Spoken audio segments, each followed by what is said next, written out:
We won't do that. So we're not going to have the Facebook sign up. It is what it is. All right. Good stuff. Okay. Here we are live right now with Miguel Solar. Miguel, you've been a guy following us for almost 4 years in our virtual office here, haven't you? Yes, I believe, this would be the tail end of that. Yeah, absolutely. Mm-hmm. Yeah, almost started March 20th, 2020, I believe. Right. I think it might have been in maybe even a couple months earlier, but yeah, that's where all the magic happened. That's awesome. Fantastic. Well, actually, we've interviewed Miguel a couple times before, and he's always been a great guest, sharing some good things. And I always follow up with him. And the other day when I was following up, he had shared some things that happened in his life in the last 8 or 9 months, and some of them not so great, some of them interesting, some of them really great. And I thought what was going on was, if you will, a microcosm of what happens in all of our lives. Sorry about that, Miguel. Yeah, it's called normal. And I wanted him to be able to share it. So if you would just take a couple minutes right now, kind of give us the Reader's Digest version of how you got started in the business, how long, what areas you service, etc., and then we'll get right back into it. Yeah, so I started in the business back in 1999. I wanted nothing to do with it. I saw my father was in the business, not because he wasn't a good father. It's just, you're always trying to one up your old man. And I said, okay, well, I'm going to do it bigger, better. I got a degree. I'm going to be a CFO, a marketing guy. I'm going to be the chief operating officer. And quite frankly, I think we all are in our businesses because when we start, we wear all those hats. And so I actually got what I wished for. So I've been doing it for since 1999. That's 24 years. Been following getting coached with Mike Ferry for, I'd say, almost all those years. I've had some great coaches and had ability to meet Neil probably a few years into, maybe even a few months after starting coaching, going to seminars. So that's more or less. Got it. What area are you servicing? So I'm out in Los Angeles County, North Los Angeles County, in a city called Santa Clarita Valley in Valencia. I service Santa Clarita Valley and San Fernando Valley predominantly. And what we're seeing now is our business our geographical area is starting to expand into deeper parts and more parts of LA, right? Especially with the listing inventory being short. We're not turning any listings down. Price them right and market them correctly. You're going to get them sold, even in this market. Got it. Excellent. Yeah. Very, very good. So I got a call from Neil. I just want to say, anytime I get a call from Neil, unless it's an emergency on the other line, I'm answering that phone call. And what was really refreshing, Neil, was that it's really, and I want you guys to think about this, because what is our mindset when we call our past clients? Is it that we're bothering them? Or should we have the mindset is that they're excited to hear from us? And for me to Neil, that kind of woke me up a little bit on that Saturday you called. I said, I get excited when I hear from Neil because you ask great questions, right? It's got to be in the questions you ask, and you honestly care about the answers. And those would be the two highest qualities that I picked up in the two standout points for me that I picked up in our conversation. And then I asked myself am I bringing a quality conversation and questions to the table? And do I really care about their answer? And that would just challenge everybody on those two thoughts there. And thank you for waking me up to that, Neil, because that kind of got my mind thinking a little bit about why. Well, I appreciate it. I think the third thing, too, is I wasn't calling for anything particular other than to check in on you. Yeah. That I hadn't seen you in a while. You used to come almost every day to our virtual role play. Right. You were a great participant, and I hadn't seen you in a while, and I just called to check in on you. And in asking questions, I found out some really interesting things that I thought would be great to share with the group to help them and where they are right now. And as it turns out, based on the conversation we just had, is it's helped you considerably just thinking about the talk itself. Absolutely. Yeah, Absolutely. it's really good. Excellent. So the most money you ever made selling houses was 22. 22, made $750,000 houses. I don't quite remember the number of units there, but it's definitely over 40. So and probably just under 50, but it was $750,000. And Yeah. 2022 was a very, very busy year. Even if you didn't want to work or you had some tragedies or life-changing experiences as I did, there wasn't time to focus on that. It was Right. grabbing the low hanging fruit and making money. And you were still role playing. You were still selling houses. You don't have a big team. You have a team, but not a big team. Correct. Remind me who's on your team. I have a full-time assistant that goes above and beyond. She handles all our contracts and everything scheduling. And then I have a full-time buyer's agent. And how many deals typically does the buyer's agent do? She'll do about anywhere from, so she just started a couple years ago. So it'll be anywhere from 6 to 12. Got it. Okay. Yeah. All right. But just somebody for you to throw the ball to so that you don't have to work those leads. Correct. Yeah. Got it. Okay. Excellent. Most of your business listings or sales, your personal business?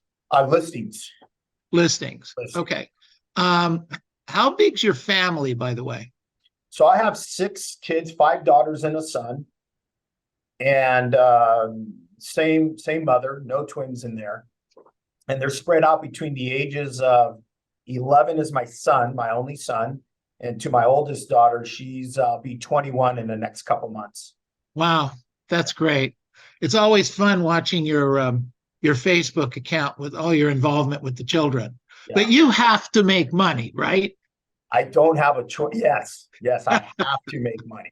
Yeah. You have to make money. That's a lot of mouths, little birds looking for food.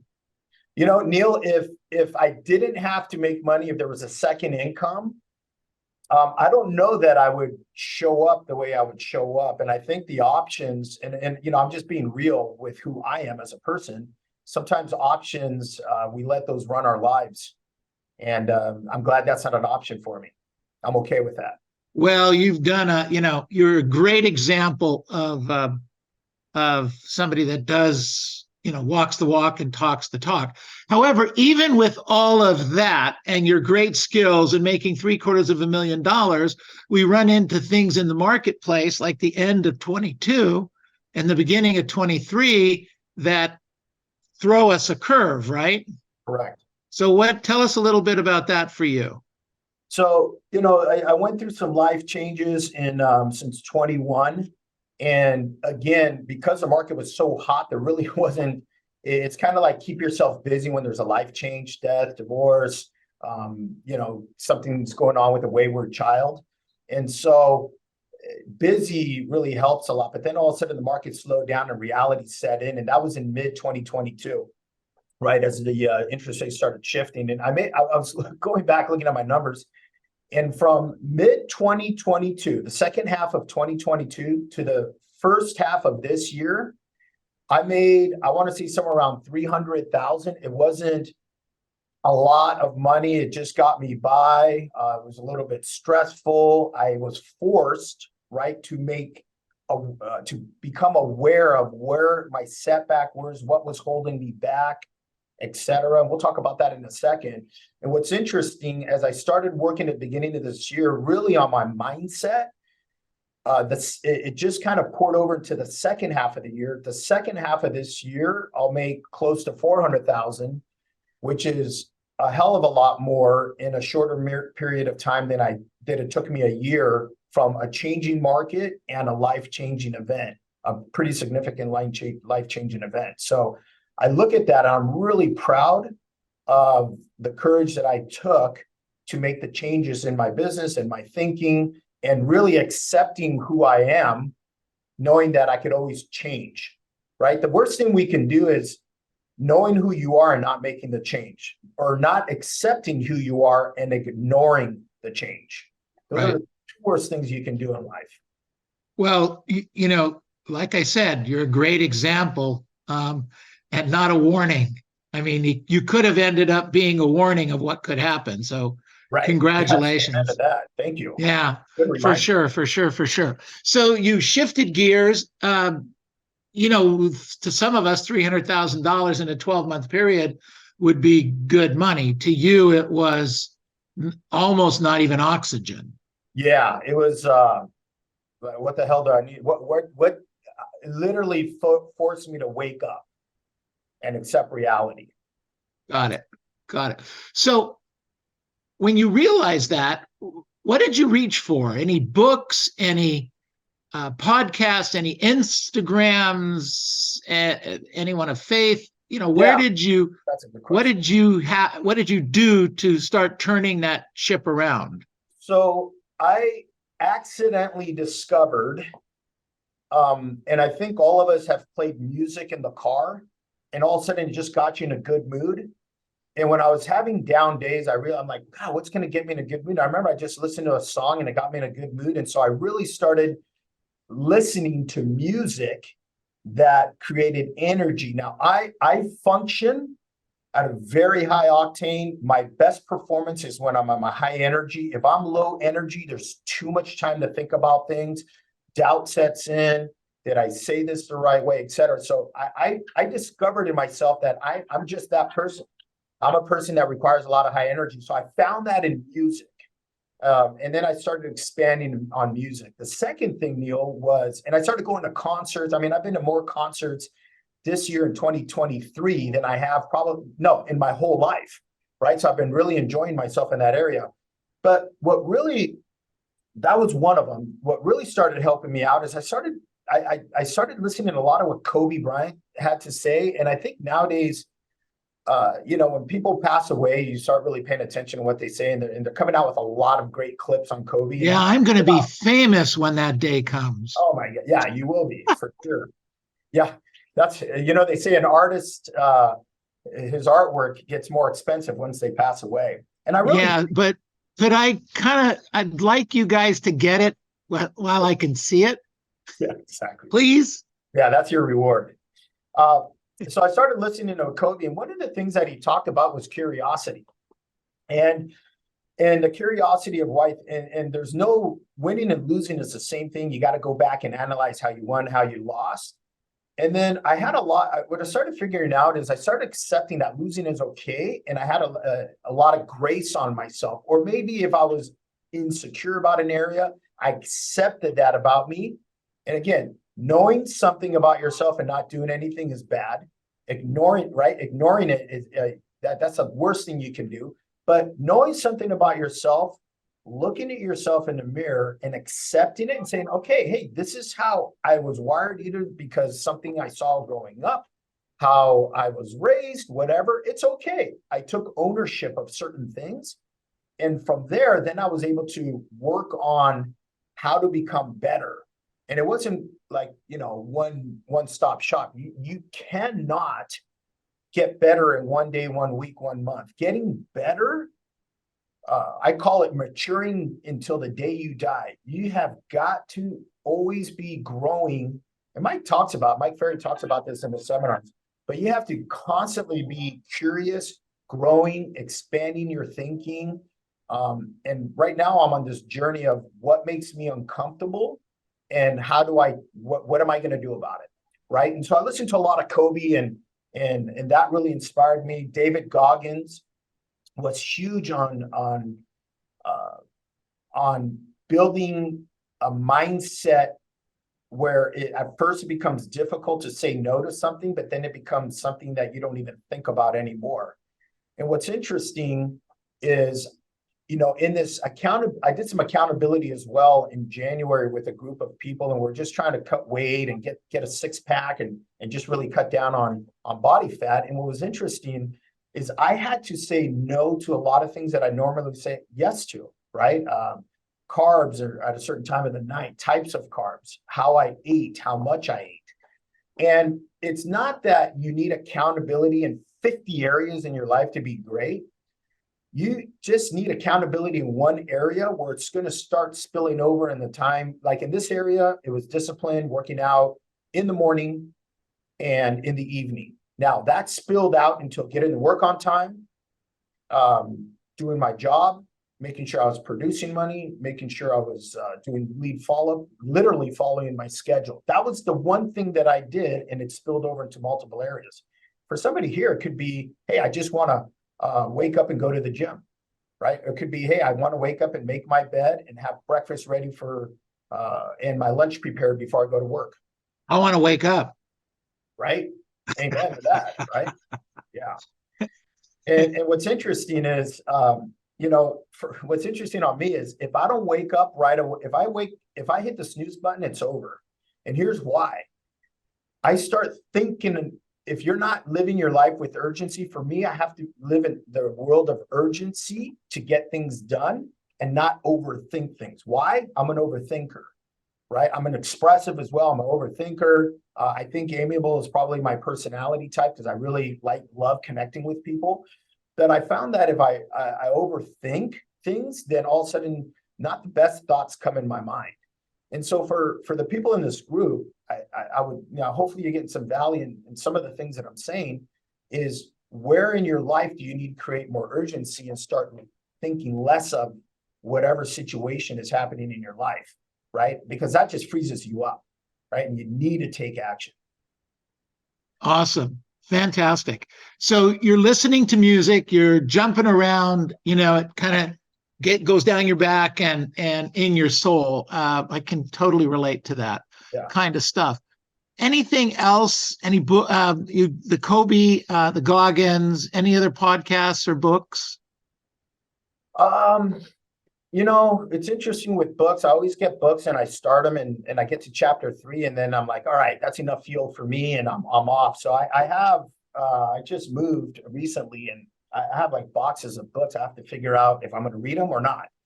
But no, Neil, I think tying all this together, my winning formula is really how I can bless somebody. For example, it's uncomfortable to talk to people that maybe you don't know. I started getting into the habit of starting at the grocery store, at the teller, hey, how you doing? And what's your name? My servers, my waiters, hey, what's your name? Hey, Elizabeth, how you doing, Elizabeth? Thanks for your service. And just because people don't get a hi anymore nowadays, and they don't even get a stare in the eye.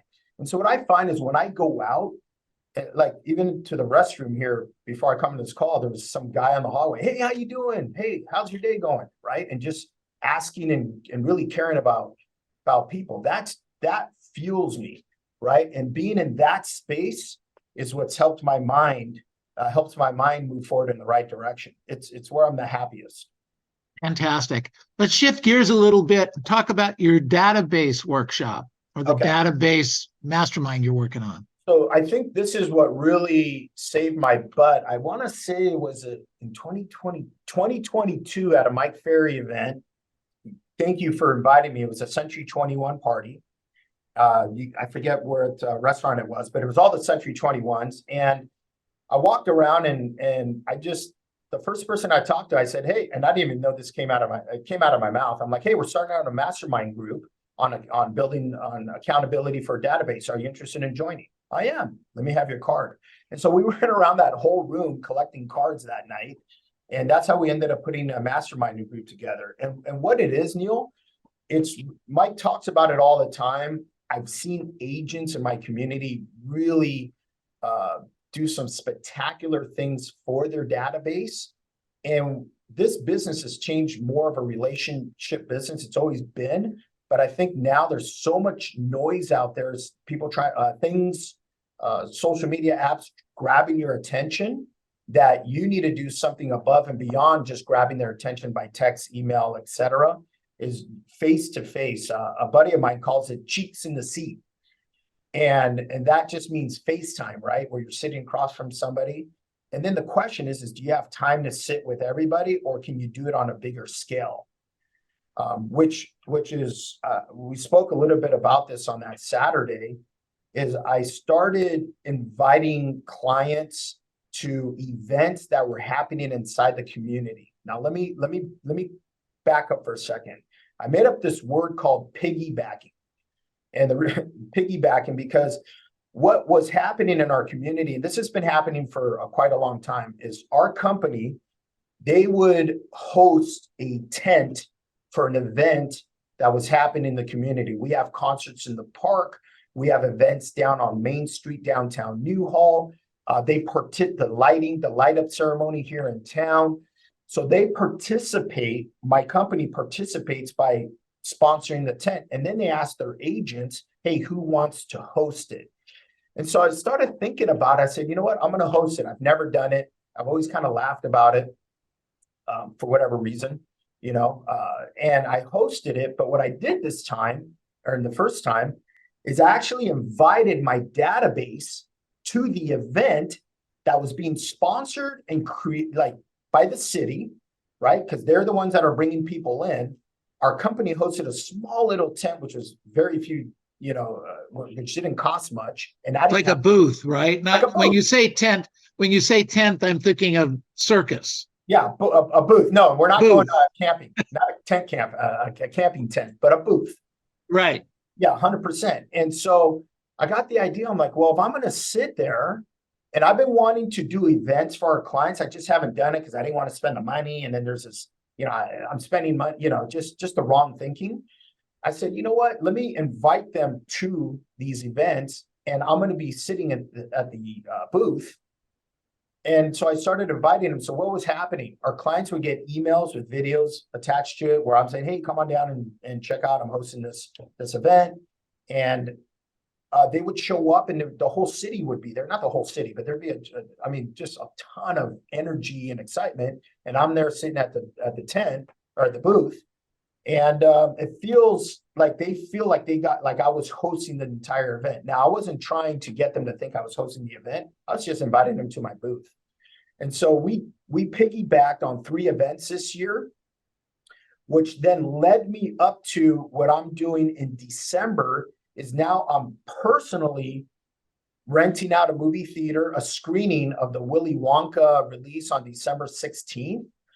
And now my clients are getting invited again to this event.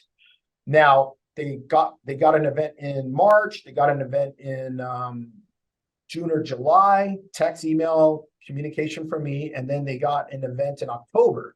Now the December event's coming, and I already have a following of people that like to go to these events. So we're quickly filling up a seating of 100 plus. I think there's 115 seats available. And if that books out, we'll rent a second theater for our clients. So I'm sure the question in their mind is, so what does a booth cost? A couple, $300? Yeah. Well, yeah. And so so the movie theater, let's talk about that. No. Let's do the booth first. The booth is $200-300, right? $300. That's it. Okay. And you've done that a couple times and had success with it, correct? Correct.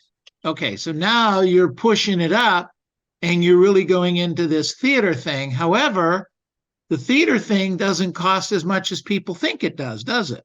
No, not at all. So tell us what's going on there. So on the theater front, we literally have a bill for less than $2,000 to rent to lease out that screening. I'll call it not the whole entire 7 theaters, but one theater, right? And each theater costs $1,500 plus there's admin costs. So all that being said, it's pennies on the dollars for my clients to feel appreciated. But understand one thing. That is definitely the goal. My goal is to say, hey, I appreciate you guys. I want to invite you. I know that most of the people can't come or won't come, but they're getting phone calls. They're seeing me via email. They're getting via text. The email goes back again, and they get another text. So there's 5 forms of contact that have nothing to do with me asking them for business. 5 inside of a 60-day window. Now, that's great. I could attest to this. I had sent a video out regarding this event about a month and a half ago, which got a client off the fence of calling me because he was supposed to, oh my gosh, Sharon asked me to call you, and I've been trying to call you the last few weeks.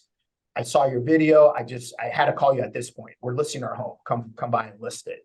And so it's hard to measure how much business you get from it. But in this case, I know that I got that client off the fence. And also I'm staying on top of mind for our clients. So it's probably part of the success we've had in the last 6 months, because most of my business right now is, if not, yeah, most of it is, I'd say a good 80%, Neil, is coming from my database. Yeah. Yeah. Well, clearly we're working at a really, really high level. That's fantastic. Good for you. You open to taking a few questions right now, Miguel? Happily. Yep. Absolutely. All right. Good job. Okay. So questions for Miguel. How did he turn his mindset around? What books is he reading? What information? By the way, ladies, he is available. All right. All right. And his phone number and address is in the chat box. I have a question. Go ahead, please. Okay, so one of the things is like the mindset as far as trying to call your database, but sometimes you feel like you're bothering them. And you said something about ask the right questions, but listen to the answer. Can you elaborate a little more on that? So when I call my so one of the way I've been calling my database this year is I'll list the property. That's a great question, Eddie, because I think our biggest fear is what the hell did we talk about, right?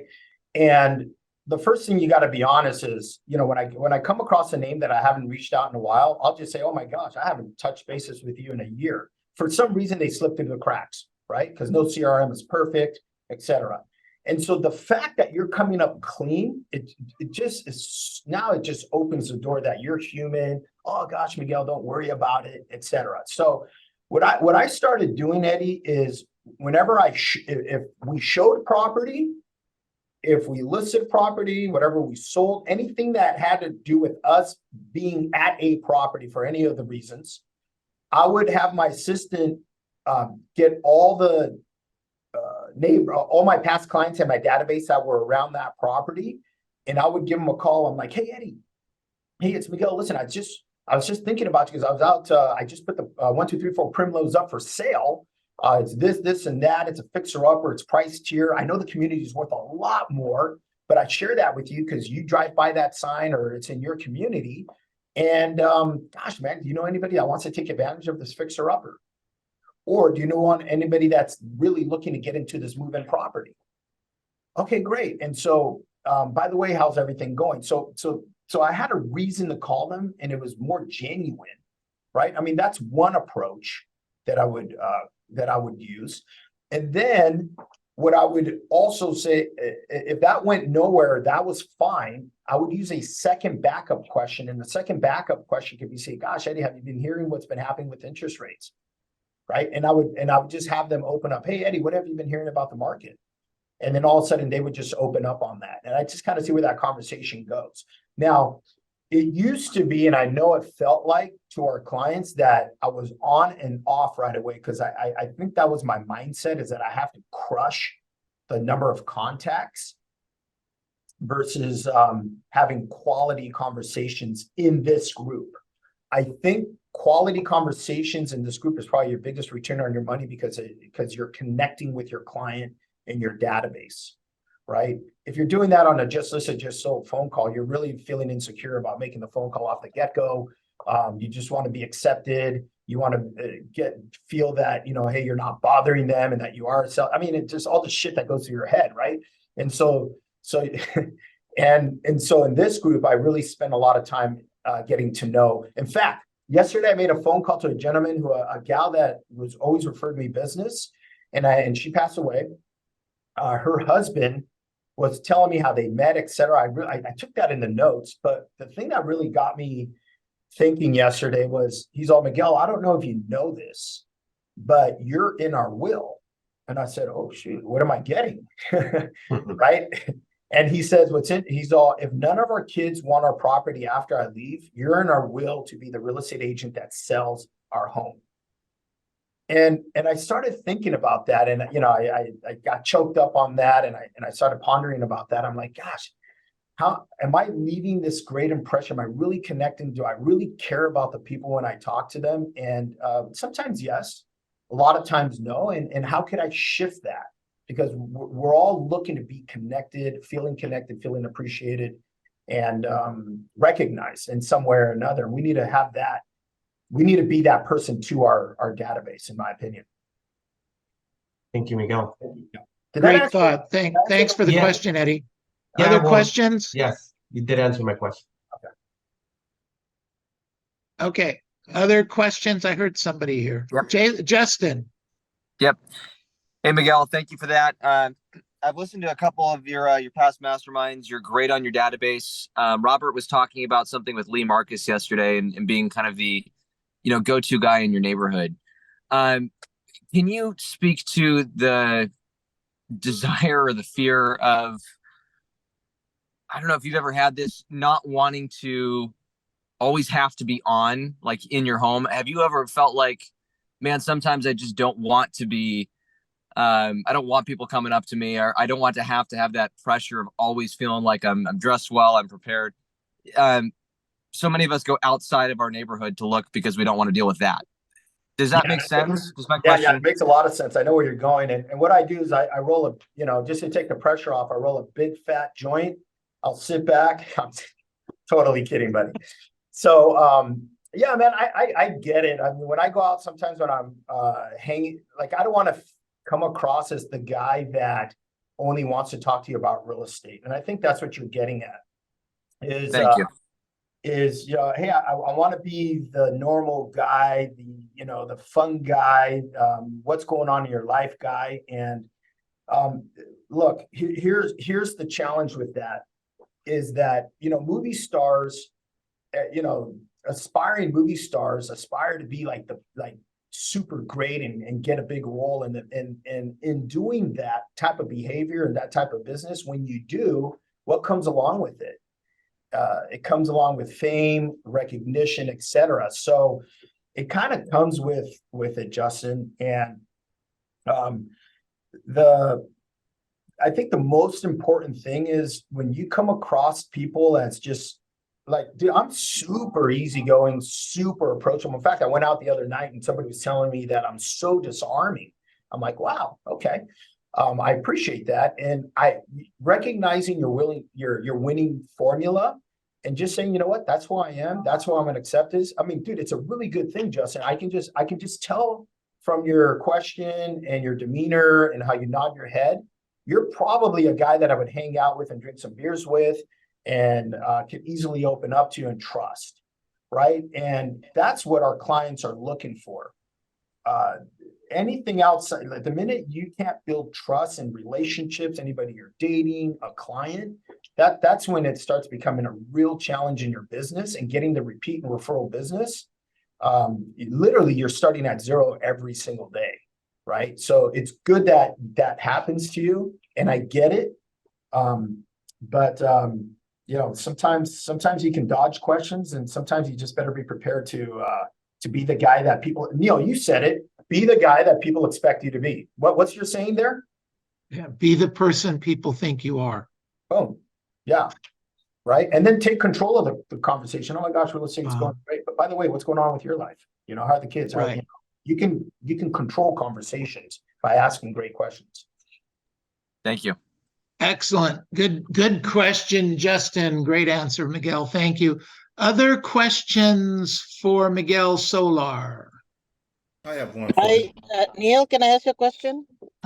Tyrone, and then who just asked me? Gloria. Gloria, I'll as soon as Tyrone asks, I'll have you next. What's up, Miguel? How you doing, man? Hey, buddy, it's good to see you. Likewise. You mentioned you created urgency. You found some areas in your life where you needed to create some urgency. Can you talk a little bit about what ideas, what things you put in place that actually gave you a boost on focusing or creating that urgency? So, right. So I made a personal move about a month ago exactly. I didn't know what my furniture. Literally, I went from just clothes into this home, and I had to make some quick decisions. First of all, to answer your question, urgency is in your ability, I believe, to make a decision quickly. The minute you don't make a decision quickly, Tyrone, and everybody on this call, and a reminder to me, you procrastinate. Procrastination is nothing more than a lack of confidence. What are you lacking? The confidence of making the right decision. So you don't want to make the wrong decision, and you're camped out on that. This is something that I feel it's, and maybe for people on this call, this is something that is going to be embedded in me. And so I recognize that becomes an issue. So now I can do something about it, Tyrone. So I procrastinate because I get overwhelmed. I'm procrastinating right now on a set of couches. It's funny, on a set of couches that I want to make sure I get the right one. And what am I doing? I'm doubting my decision, which later on I know I'm going to make the decision to buy it. So I'm just, after this call, I'm just going to go buy it because I just talked myself into it. But those lack of making decisions now starts piling up in your life.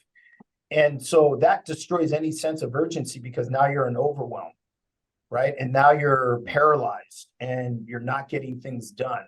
I find that, and I recognize this probably this month, that if I'm not in the space of urgency, nothing's going to get done.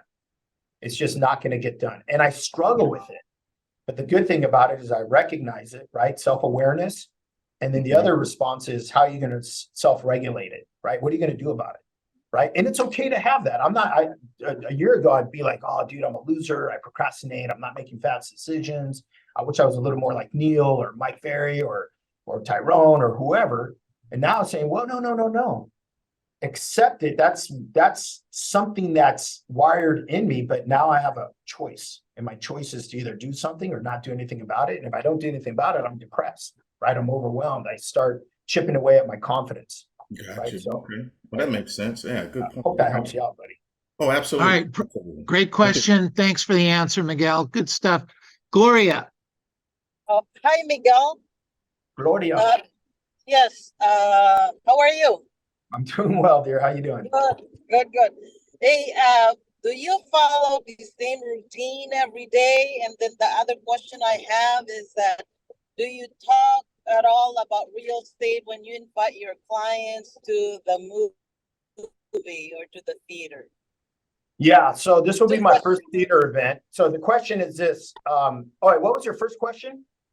Do you follow the same routine every day? Yeah, okay. Good. Yes. So she asked, do we follow the same routine every day? And I'm going to start with the questions like, what do I talk about with my clients? I don't talk about real estate at these events. In fact, my last event, this is my first year I'm doing the movie theater. We're super excited about it. We're having already a good turnout.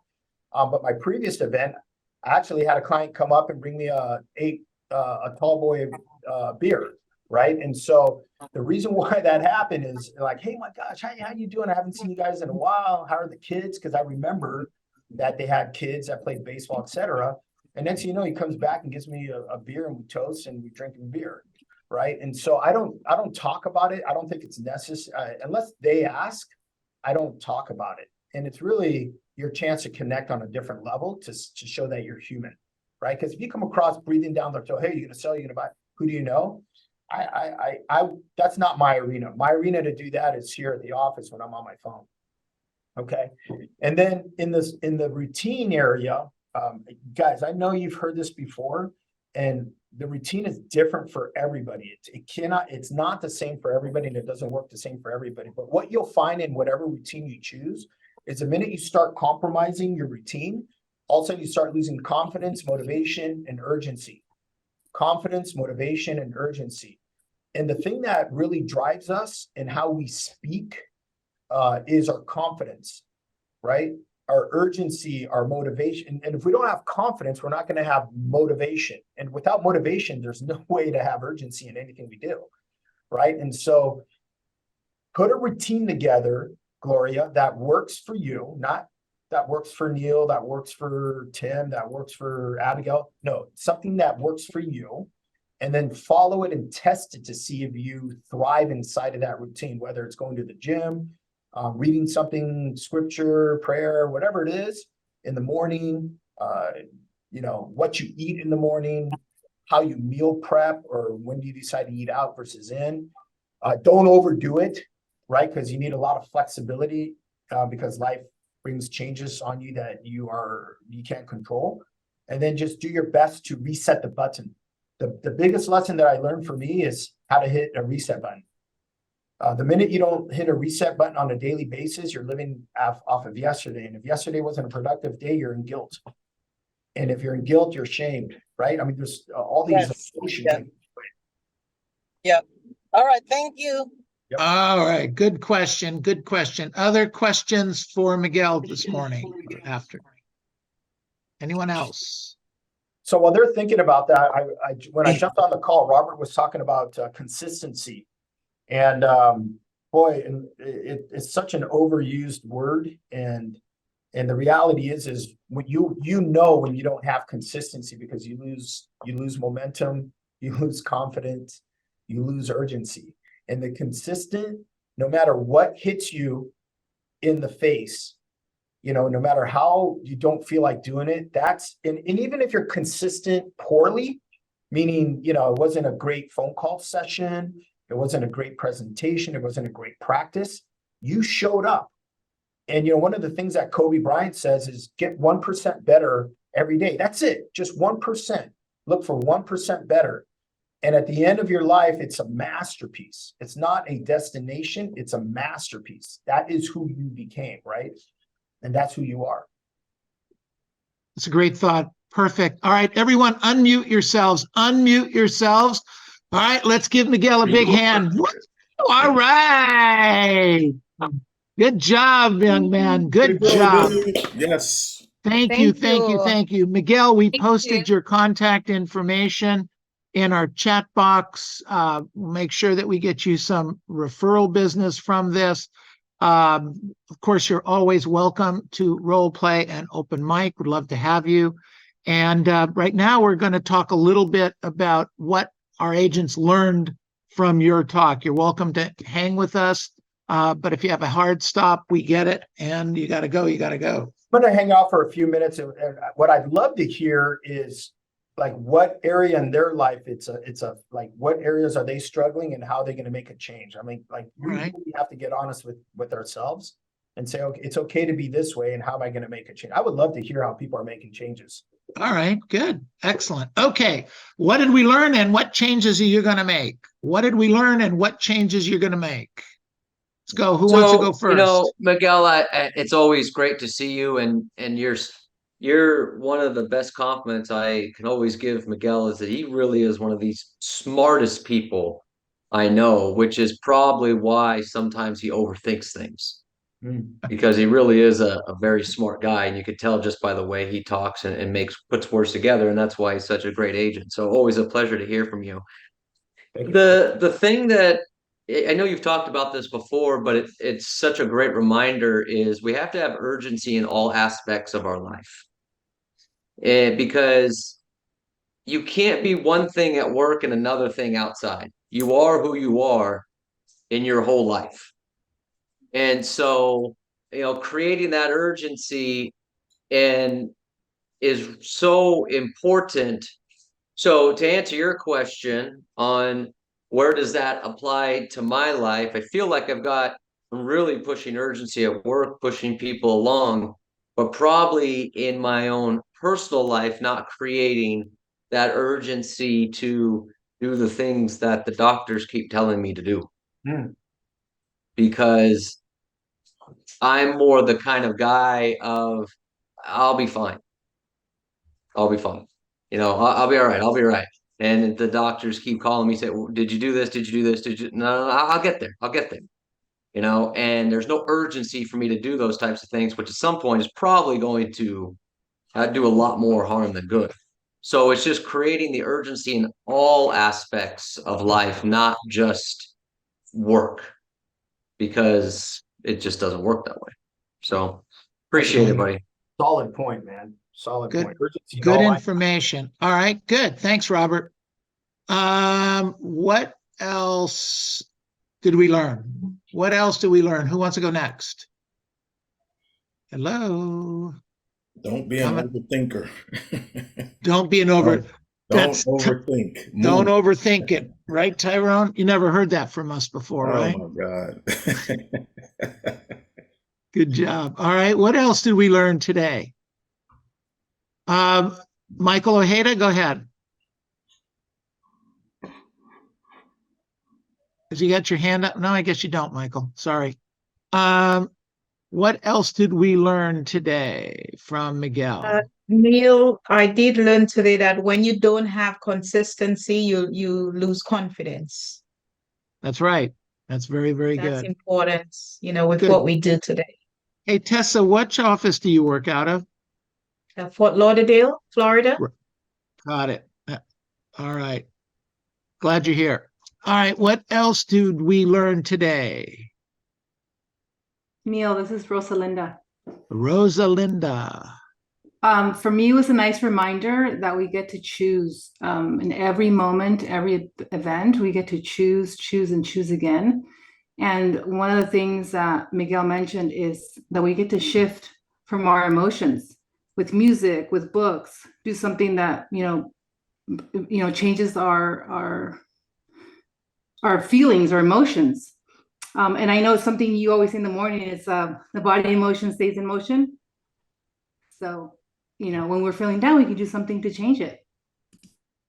Dancing or high energy music really works well. And I want to thank you, Miguel, because I used to use that 2, 3, 4, 5 times a day, especially when I was out there door knocking and phone canvassing and doing the things you do by yourself.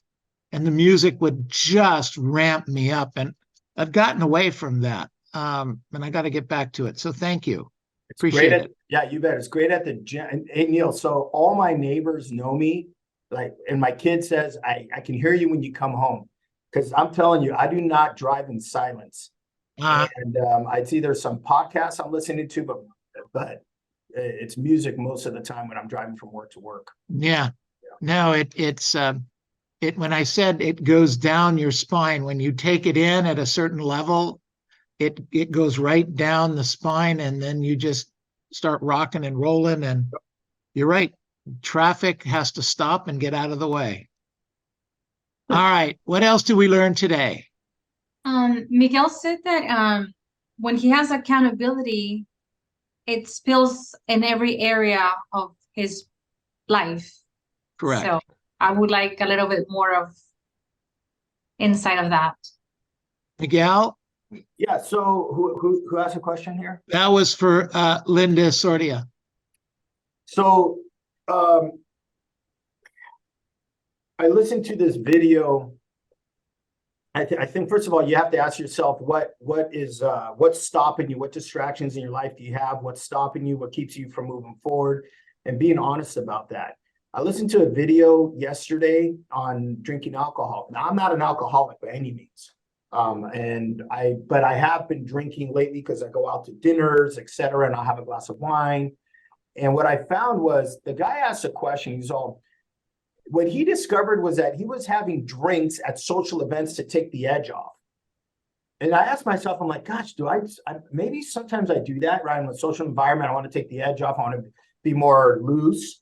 Then I asked myself, okay, great. Now I'm challenging myself. How am I going to show up at the next event, be the same funny, gregarious guy, fun, laughing all the time? And can I do that without having any alcohol, right? And so that's my next challenge. And so to answer your question about accountability, the only way that you're going to be able to identify what you need to be accountable is by identifying what are the things that hold you back, or what are the things that motivate you. Like for me, it's change. I want to resist my urges to do certain things that don't move my mindset forward, or that are some type of a challenge for whatever reason.